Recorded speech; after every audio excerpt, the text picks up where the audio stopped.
In the heart of the vast Arabian desert lies Agrabah, a city of mystery and enchantment. Under the heat of the midday sun, a young man named Aladdin, known to the local guards as a street rat, weaves through the crowded marketplace. Beside him is his loyal companion, Abu, one jump ahead of the Sultan's guards. While Aladdin dreams of a life inside the palace walls, a darker plot is unfolding. Jafar, the Sultan's sinister Grand Vizier, stands at the edge of the desert before a towering lion-shaped cavern, the Cave of Wonders. Jafar seeks a legendary oil lamp hidden deep within, but the cave speaks with a voice of thunder, declaring that only one person may enter, the diamond in the rough. Jafar's first attempt with a common thief fails as the cave swallows the man whole. Back in the city, Aladdin sits on a high balcony looking at the palace and wondering if he will ever be more than a beggar. He is a boy with a heart of gold, giving his hard-earned food to hungry children. He doesn't know it yet, but his destiny is tied to the very lamp Jafar craves. He isn't just a thief, he is the diamond in the rough, the only one capable of braving the magical depths of the cave. The stars are aligning, and the life Aladdin has always known is about to vanish like a mirage in the desert. Inside the opulent palace of Agrabah, Princess Jasmine is feeling trapped. Her father, the kind but bumbling Sultan, insists she must marry a prince by her next birthday. Frustrated by the arrogant suitors who treat her like a prize to be won, Jasmine disguises herself in a commoner's cloak and climbs over the palace walls. She wants to see the world beyond the gates, to live a life where she can make her own choices. In the bustling market, Jasmine is overwhelmed. She tries to help a hungry child by handing him an apple from a fruit stand, not realizing she has to pay for it. The angry merchant accuses her of theft and threatens to cut off her hand. Just in time, Aladdin steps in. With a quick lie and a bit of charm, he convinces the merchant that Jasmine is his crazy sister, who thinks the monkeys are doctors. As they flee to Aladdin's rooftop home, a spark ignites between them. Jasmine is captivated by Aladdin's kindness, and Aladdin is struck by her beauty and spirit. For a brief moment, they are just two young people sharing a dream of freedom. However, the peace is shattered when the palace guards burst in. They arrest Aladdin on Jafar's orders, dragging him away to the dungeons. Jasmine reveals her identity to save him, but the guards follow only Jafar's command. Aladdin is taken, and Jasmine is left standing in the rain, realizing that her golden cage is harder to break than she thought.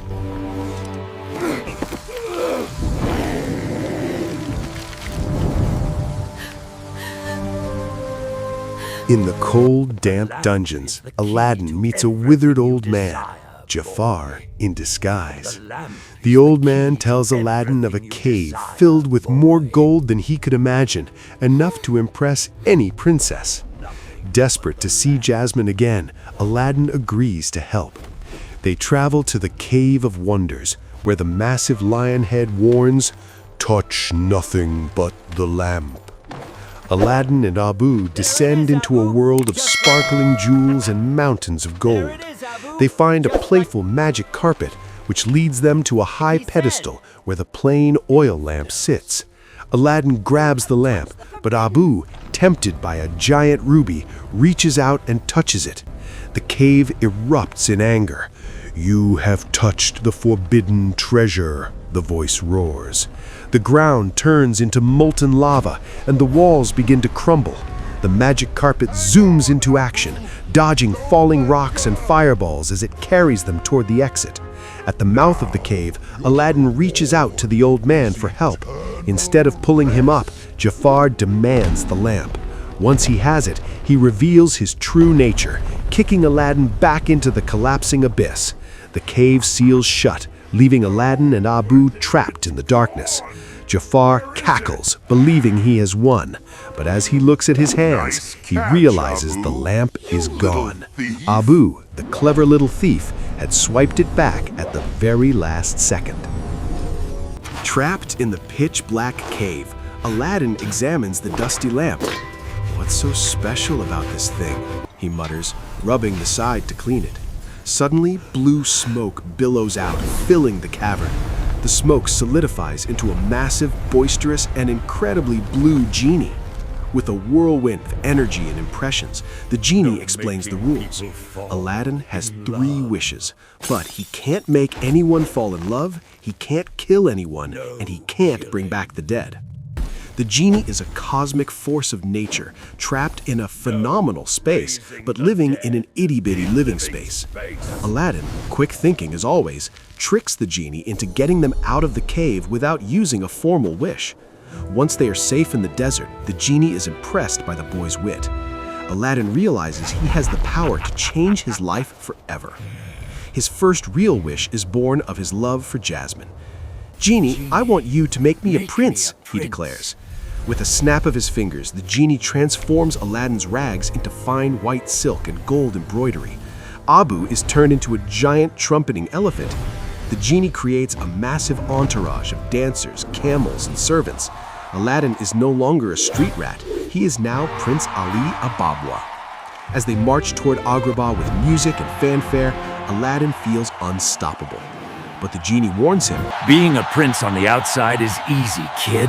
It's what's on the inside that counts." Prince Ali's arrival in Agrabah is a spectacle of gold and glitter, but Princess Jasmine is unimpressed. To her, he is just another arrogant suitor trying to buy her affection. Aladdin, nervous and playing the part of a stiff prince, fails to win her over until he drops the act. He takes her on a ride on his magic carpet, soaring over the palace walls and into the starlit sky. As they fly over the great pyramids and the sparkling oceans, they sing of a whole new world. Away from the rules and the expectations of the palace, Jasmine begins to see the real boy beneath the turban. She recognizes the kindness in his eyes and the way he speaks, suspecting he might be the boy from the market. Aladdin, however, is terrified to tell the truth. He fears that if she knows he is just a street rat, she will stop loving him.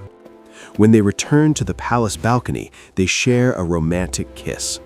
Jasmine is finally happy, believing she has found her match. But as Aladdin floats away on the carpet, his heart is heavy with the lie he is living. He is caught between 2 worlds, the life he wants and the truth he is hiding. Little does he know, Jafar is watching from the shadows, and the Grand Vizier is not one to let a rival prince stand in his way for long. Jafar, suspicious of Prince Ali's sudden appearance, orders his guards to capture him. As Aladdin leaves the palace, he is ambushed, bound in chains, and thrown from a high cliff into the sea. Sinking into the dark water, Aladdin loses consciousness. The lamp falls from his turban, and in his struggle, he accidentally rubs it. The genie appears, frantic. "Aladdin, you have to say the wish." Since Aladdin can't speak underwater, the genie takes his frantic nodding as a yes and uses the second wish to save his life. They burst through the surface of the water, gasping for air. Aladdin is grateful, but the gravity of his situation is clear. He returns to the palace to find Jafar hypnotizing the Sultan with his snake-headed staff, trying to force a marriage between himself and Jasmine. Aladdin smashes the staff, breaking the spell. He exposes Jafar's treachery to the Sultan. The guards move to arrest the vizier, but Jafar spots the lamp hidden in Aladdin's belt. He realizes that Prince Ali is the boy from the cave. Before he can be captured, Jafar uses a smoke bomb to vanish into the night. The Sultan, overjoyed by the prince's bravery, tells Aladdin that he shall be the next Sultan. Aladdin should be happy, but his guilt is eating him alive. He realizes all his success is built on a lie, and he tells the genie he can't use his third wish to free him yet. He needs the genie's power to keep the secret. While Aladdin is distracted by his guilt, Iago, Jafar's treacherous parrot, sneaks into his room and steals the lamp. He brings it to Jafar, who finally has the power he has dreamed of.